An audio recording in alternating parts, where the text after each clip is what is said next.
دوران سفر ایک نقیب آگے کو چلا تو اسے ہٹا دیا کہ میں بھی ایک عام سا مسلمان ہوں۔ سلیمان بن عبد الملک کے ترکے پر کل خاندان بنو امیہ کی نظر تھی، لیکن ایک حکم شاہی کے ذریعے گزشتہ حکمران کی ساری جائیداد و نقد بیت المال میں جمع کرا دیے۔ اہل بیت کی محبت و عقیدت میں باغ فدق جو ایک عرصے سے گمبھیر مسئلہ تھا، آپ کے پیشرو حکمرانوں نے اس پر غاصب کر رکھا تھا، اس کے اصل ورثۂ خاندان بنو ہاشم کو لوٹا دیا۔ اس کے علاوہ بھی بنو امیہ نے آل علی کے جن جن جائیدادوں کو زبردستی اپنی تحویل میں لے رکھا تھا انہیں واگزار کرایا اور ان کے اصل مالکان کو لوٹا دیا، اور خطبہ جمعہ میں حضرت علی کرم اللہ وجہہ کی شان میں جو گستاخیاں کی جاتی تھیں انہیں اپنی خلافت کے روز اول سے ہی بند کرا دیا۔ حضرت عمر بن عبدالعزیز نے اپنی خاندانی و نجی زندگی بھی مکمل طور پر شریعت کے تابع کر دی اور خلفائے بنو امیہ کی بجائے خلفائے راشدین کے شعار کو اپنایا۔ خلافت کے بعد اپنی زوجہ کو حکم دیا کہ اپنے زر و جواہرات و زیورات بیت المال میں جمع کرا دو۔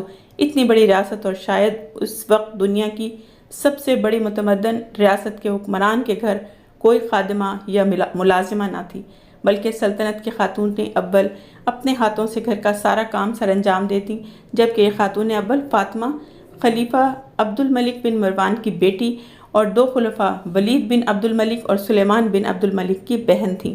حضرت عمر بن عبدالعزیز رحمۃ اللہ علیہ نے بیت المال پر خلیفہ کے ذاتی تصرف کو کلیتاً ختم کر دیا اور سیاسی رشوت کے طور پر دیے جانے والے شاہی عطیات و تحائف پر بھی پابندی لگا دی۔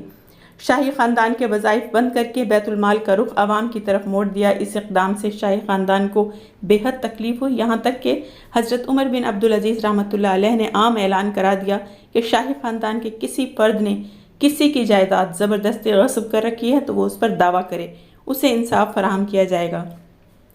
اس وقت تک نو مسلموں سے بھی اسی لیے جزیہ وصول کیا جاتا تھا کہ وہ جزیہ کے ٹیکس سے بچنے کے لیے مسلمان ہو گئے تھے۔ حضرت عمر بن عبدالعزیز نے اس ظالمانہ ٹیکس کے خاتمے کا اعلان کیا اور اس کے بعد علاوہ بھی رعایا پر ناجائز ٹیکس ختم کر دیے، لگان ختم کر دیے۔ ان اقدامات کے نتیجے میں فوری طور پر ریاست کی آمدنی میں بہت زیادہ کمی ہو گئی، جسے آپ نے سرکاری اخراجات میں کٹوتی سے پورا کیا، جبکہ دور رس نتائج بہت جلد نمودار ہونے لگے اور عوام میں خوشحالی ہو گئی۔ اور صرف ایک سال کے بعد یہ نوبت آ گئی کہ لوگ صدقات لے کر نکلتے تھے اور لینے والا نہیں ملتا تھا۔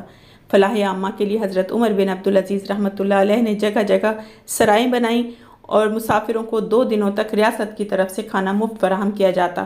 حکمران کی اس خوبصورتی کا اثر بہت دور دور تک محسوس کیا گیا، یہاں تک کہ سندھ میں راجہ طاہر جیسے حکمران کا بیٹا جے سنگھ نے بھی حضرت عمر بن عبدالعزیز رحمۃ اللہ علیہ کے دور میں دائرہ اسلام میں داخل ہونا قبول کیا۔ تدوین و تحریر حدیث نبی صلی اللہ علیہ وسلم آپ ہی کے حکم سے شروع کی گئی، جو آپ کا لازوال علمی کارنامہ ہے۔ آپ نے اس وقت کے علماء کو خط لکھا کہ میں دیکھ رہا ہوں کہ اسناد طویل ہوتی جا رہی ہیں اور علم حدیث نبی صلی اللہ علیہ وسلم مٹتا چلا جا رہا ہے، بس تم اس کو تحریر کر لو۔ امیر المومنین کے اس خط کے بعد سے احادیث کی کتابت کا باقاعدہ آغاز ہوا، جو بعد میں ایک زمانے کے اندر ایک بہت بڑے فن اور پھر قانون اسلامی اور فقہ شریعت کی بنیاد بنا۔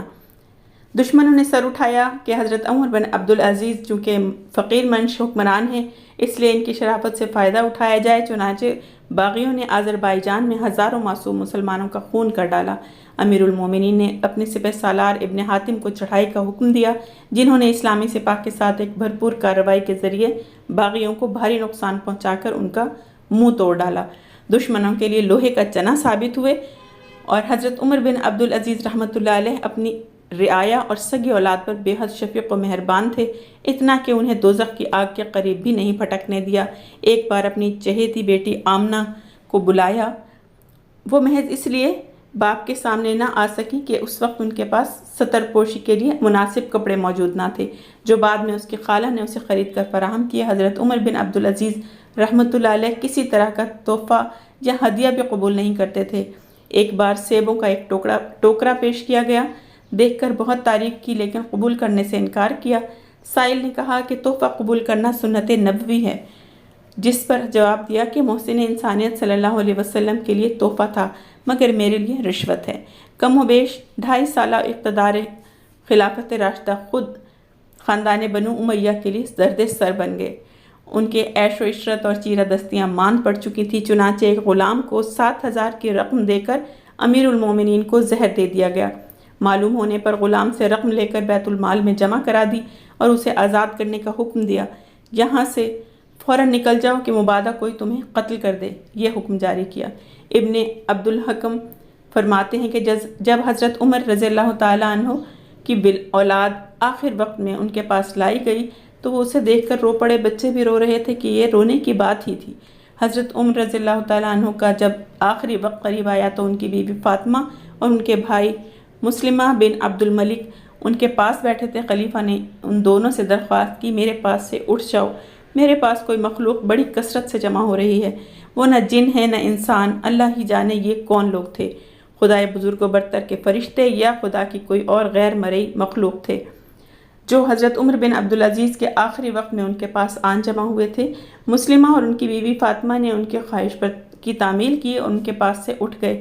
وہ دونوں دوسرے کمرے میں آ گئے جہاں انہیں آواز آئی کوئی پڑھ رہا تھا، پھر یہ بلند آواز ہوتی چلی گئی اور فاطمہ، مسلمہ اور دوسرے تیماردار حضرت عمر رضی اللہ تعالیٰ عنہ کے کمرے میں داخل ہوئے تو دیکھا اس وقت کی اسلامی دنیا کے سب سے بڑے انسان، یہ خلیفہ خامس، یہ ابو بکر و عمر، عثمان و علی کے سچے جانشین اور اسلامی نظام حیات کو حیات تازہ بخشنے والے امیر المومنین اس دنیا سے رخصت ہو کر اپنے رب سے جا ملے تھے۔ یہ جمعے کی رات تھی، 101 ہجری تھا جب حضرت عمر رضی اللہ تعالیٰ عنہ اس دنیا سے رخصت ہوئے۔ رجب کا مہینہ ختم ہونے میں 5 یا 10 دن باقی تھے۔ اس وقت ان کی عمر 29 سال 1 مہینہ یا 40 سال 1 مہینہ تھی۔ 2 سال 5 مہینے خلیفہ رہے۔ ان کی وفات ایک عالم کی وفات تھی۔ پوری دنیا اسلام میں ایک کوہرام مچ گیا۔ شام ہی نہیں، مصر، عراق، ایران، حجاز، جہاں جہاں ان کی موت کی خبر پہنچی، ہر جگہ صف ماتم بچھ گئی، حتیٰ کہ شاہ روم نے جو عیسائی تھا ان کا ماتم کیا، تخت چھوڑ کر چٹائی پر آن بیٹھا اور زار زار رویا کہ ایک صالح مسلمان ہمسائے بادشاہ اس دنیا سے رخصت ہو گئے۔ اپنی شہادت کے وقت آپ رحمۃ اللہ علیہ نے ترکہ میں کل 17 دینار چھوڑے جو عالم اسلام کے حکمرانوں کے لیے ایک لمحہ فکریہ بھی ہے۔ آدھی سلطنت سے زیادہ دنیا کا بادشاہ اور ترکے میں صرف 17 دینار، یہ اللہ تعالیٰ کا خوف نہیں تو اور کیا ہے؟ بے شک جن حکمرانوں کو اللہ تعالیٰ کا خوف اور آخرت پر یقین ہو وہ کبھی بھی ظلم و ستم کا راستہ نہیں اپناتے اور نہ ہی ملک کے خزانے سے اپنا گھر بھرتے ہیں، بلکہ وہ تو صرف خدمت خلق کر کے اللہ کی خوشنودی حاصل کرتے ہیں۔ ویڈیو پسند آئے تو لائک اور شیئر ضرور کیجیے گا اور حضرت عمر بن عبدالعزیز رحمۃ اللہ علیہ کو اپنی دعاؤں میں یاد رکھیے گا۔ جزاک اللہ خیرہ۔